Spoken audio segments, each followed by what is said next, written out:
Hello, je suis Carlotta. Bienvenue dans Product Marketing Stories, le podcast qui décrypte les méthodologies, partage des conseils et apprentissages concrets pour rendre compréhensible et accessible le product marketing. Avec Product Marketing Decrypt, je déconstruis pour vous le jargon et expressions courantes du product marketing pour les rendre compréhensibles. Cette série de mini-épisodes vous permet de vous former et d'apprendre les principes de base du product marketing pour monter en compétences et éviter les moments de malaise en réunion ou pendant une discussion entre collègues. Bref, cette discipline n'aura plus de secret pour vous.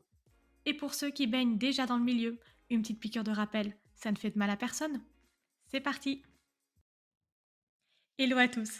Après avoir défini les 5 composantes du positionnement, aujourd'hui nous allons explorer les 10 étapes pour construire un positionnement clair et percutant, tiré du livre incontournable d'April Dunford, Obviously Awesome. Alors sans perdre plus de temps, rentrons dans le vif du sujet. La première étape consiste à comprendre qui sont les clients qui aimeraient le plus votre produit. Il faut que vous compreniez leurs besoins, leurs problèmes, leurs désirs spécifiques. Qu'est-ce qui les différencie des autres clients? Comment est-ce qu'ils perçoivent et définissent votre produit? C'est important d'avoir cette information parce que ce sont ces clients qui vont vous aider à identifier votre client idéal. Et pourquoi April recommande de d'abord commencer par comprendre ses clients? C'est parce que si on commence tout de suite à parler du produit, à réfléchir à ses attributs, on va du coup se comparer à la concurrence avec notre prisme, alors que notre manière de percevoir nos concurrents est souvent différente de la manière dont elle est perçue par notre audience cible. Donc l'exercice serait complètement biaisé. Pour la deuxième étape, il faut constituer une équipe de travail. Et oui, ce n'est pas le PMM tout seul qui va pondre le positionnement dans son coin. Par contre, il est en charge de coordonner, d'animer chaque étape, de faire sortir toute la matière qui va lui permettre de faire le travail de synthèse et de donner vie au positionnement. Bah oui, parce qu'il ne faut pas oublier que le positionnement, c'est un exercice de stratégie d'entreprise qui impacte tous les départements. Il est donc crucial d'intégrer au moins le leader de chaque département dans ce process. En plus, April souligne que ça permet d'apporter des perspectives différentes et complémentaires, mais aussi de s'assurer que toute l'entreprise est investie et alignée pour exécuter ce positionnement. Alors quand on parle de département, de qui on parle? On parle de l'équipe marketing, de l'équipe sales, de l'équipe customer success, de l'équipe product et tech, et bien sûr des business partners et CEO. En termes d'organisation, April préconise de faire un workshop en une journée, voire 2. Il faut compter, si vous n'avez vraiment pas le temps, de le faire en 4 heures. D'expérience, 4 heures, c'est vraiment court. Donc si vous pouvez au moins bloquer une journée ou 2 demi-journées, c'est vraiment parfait. Une fois que l'on a constitué son équipe de travail, on peut passer à la troisième étape qui est de créer un environnement propice pour le workshop. Assurez-vous que tous les collaborateurs qui vont faire partie de ce workshop ont le même niveau de connaissance au sujet du positionnement. Et surtout, définissez le cadre de jeu. En début de workshop, vous pouvez prendre 15-20 minutes pour clarifier ce qu'est le positionnement et pourquoi c'est important de le travailler et surtout de le travailler ensemble. Vous pouvez aussi rappeler les 5 composantes qui définissent le positionnement. Et enfin, vous pouvez aussi insister sur l'importance pour cet exercice de mettre de côté toutes les croyances pour vraiment se mettre dans les bottes de ses clients, de ses utilisateurs. Autrement, le risque, c'est de créer une déconnexion entre comment on comprend le produit en interne et comment il est compris par nos utilisateurs.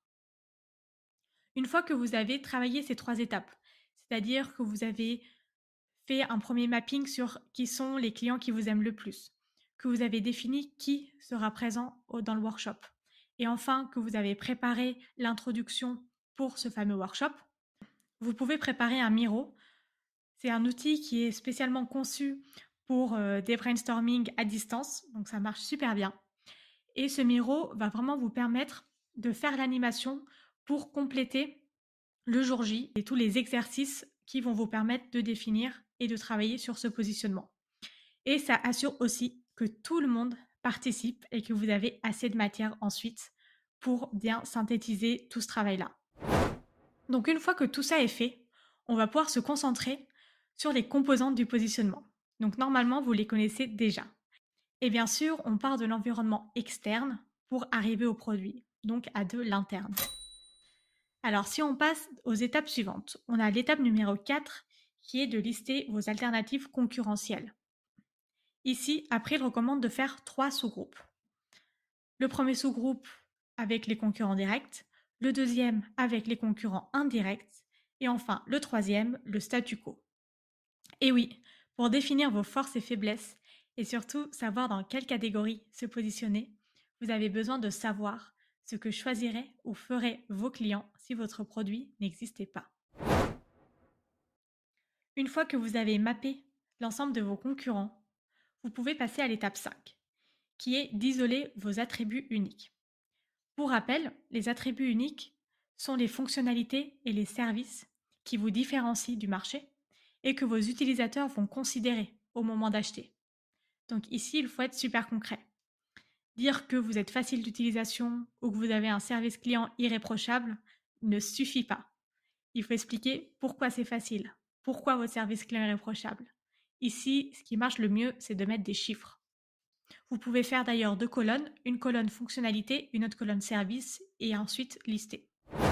L'étape numéro 6 consiste à traduire les attributs qui sont les plus importants en valeurs uniques pour vos clients. Donc ici, April vous recommande de faire un tableau avec 3 colonnes. Dans la première colonne, vous allez reprendre les attributs de l'étape 5, donc c'est-à-dire ce que fait votre produit. Par exemple, faire des rapports en un clic. En colonne 2, vous allez définir le bénéfice. C'est ce que l'attribut permet de faire. Si on a un attribut qui est de faire des rapports en un clic, le bénéfice peut être générer des rapports rapidement. Et enfin, en colonne 3, on va venir définir la valeur de l'attribut, c'est-à-dire ce que l'attribut apporte pour le client. Donc si on a un attribut qui est de faire des rapports en un clic avec un bénéfice qui est de générer des rapports rapidement, la valeur pour le client va être de pouvoir prendre des meilleures décisions basées sur des données à jour en temps réel. Une fois que vous avez fait cet exercice pour tous les attributs, ou du moins les plus importants, vous pouvez grouper les attributs qui ont une valeur similaire. L'objectif, en fait, c'est d'identifier les patterns pour arriver à 3-4 grosses valeurs. Donc là, vous allez pouvoir faire des patates pour vraiment voir qu'est-ce qui va ensemble, qu'est-ce qui va pas ensemble, etc. Vous l'aurez compris, l'objectif, c'est pas de mettre en avant la moindre petite fonctionnalité, mais c'est vraiment de faire ressortir ce qui vous rend unique et ce qui vaut la peine d'être considéré. Une fois que vous avez fait ce travail, qui, pendant le workshop, prend du temps, vous pouvez passer à l'étape 7, qui est de définir la typologie de clients qui accorde le plus d'importance à ces valeurs. Donc ici, il s'agit de mapper votre client idéal. Pour ce faire, vous pouvez utiliser un outil comme la carte empathique. Ça permet vraiment d'avoir une connaissance globale de votre client idéal et que tout le monde puisse vraiment participer et mettre les connaissances qu'il a selon l'équipe dans laquelle il est. Vous pouvez aussi écouter l'épisode 10 où j'explique les étapes pour construire un persona. C'est une étape qui est intéressante parce que du fait d'avoir différentes équipes, on va avoir plusieurs visions et plusieurs aspects du client. Une fois que vous avez travaillé sur cette typologie de client, vous allez pouvoir passer à l'étape 8 qui est de trouver le marché de référence qui rendra la valeur de votre produit évidente pour votre client idéal. C'est crucial de se positionner sur un marché, une catégorie qui existe dans la tête des clients et où vous êtes à votre avantage. Car selon votre choix de catégorie, les produits concurrents auxquels vous serez comparé instinctivement par vos clients ne seront pas les mêmes. En fait, choisir un marché, c'est la manière de répondre à la question « Qu'est-ce que vous êtes ?» Et c'est bien sûr beaucoup plus compliqué de créer un nouveau marché, parce qu'il y a ce besoin d'éducation. Donc réfléchissez dans quelle catégorie vous pouvez vous mettre pour vraiment que vos valeurs, vos bénéfices, vos attributs sortent du lot. Une fois que c'est fait, vous pouvez passer à l'étape 9, qui est de réfléchir s'il est pertinent ou non de surfer sur une tendance. Oui, parce qu'une tendance, ça permet de rendre votre positionnement beaucoup plus puissant, à condition que son lien avec le produit et le marché soit évidente. Trouver une tendance qui est en lien avec votre produit et votre marché va vous permettre de rendre votre offre pertinente et surtout de créer un sentiment d'urgence. Si vous ne trouvez pas de tendance adéquate ou qui fait sens, il vaut mieux du coup ne rien faire et skipper cette étape. Et enfin, on passe à l'étape 10. L'étape 10, c'est de formaliser le positionnement dans un document écrit et surtout partageable. C'est ce qui va servir à aligner l'ensemble des parties prenantes sur la proposition de valeur du produit et de pouvoir le partager à toute l'organisation. Pourquoi ? Pour que tous les départements se l'approprient et surtout l'utilisent. Dans son livre, April propose un canvas et je vous partage dans les notes de l'épisode un template que j'ai un peu modifié du coup pour consolider toutes les informations et qui fonctionne plutôt bien. Pour moi en tout cas. Alors, si je récapitule les 10 étapes. Numéro 1. Comprendre qui sont les clients qui aiment le plus votre produit. Numéro 2. Constituer une équipe de travail. Numéro 3. Créer un environnement propice. Numéro 4. Lister vos alternatives concurrentielles. Numéro 5. Isoler vos attributs uniques. Numéro 6. Traduisez les attributs les plus importants en valeurs uniques pour vos clients. Numéro 7. Définissez la typologie de clients qui accorde le plus d'importance à ces valeurs. Numéro 8. Trouvez le marché de référence qui rendra la valeur de votre produit évidente pour votre client idéal. Numéro 9. Surfez sur une tendance avec précaution bien sûr. Et enfin, la 10e étape, formalisez le positionnement dans un document écrit et partageable. On est enfin arrivé au bout de ces 10 étapes pour construire un positionnement réussi selon April Dunford. Pour rentrer davantage dans le détail, je vous conseille évidemment de lire son livre. En tout cas, avec cet épisode, vous avez déjà les clés pour lancer le travail de positionnement au sein de votre entreprise. Dans la 3e et dernière partie d'épisode dédié au positionnement, je vous livre les recommandations d'April pour mettre en œuvre le positionnement. Parce que c'est bien de faire un workshop et un beau document, mais s'il prend la poussière ou se perd dans les méandres de votre Notion, ça va pas beaucoup vous servir. Alors, je vous recommande fortement d'écouter le prochain épisode. Merci d'avoir écouté cet épisode jusqu'au bout. Si l'épisode t'a plu, n'hésite pas à le partager sur LinkedIn en me taguant. Tu peux aussi me soutenir en laissant un avis 5 étoiles sur Apple Podcast et me laisser un commentaire.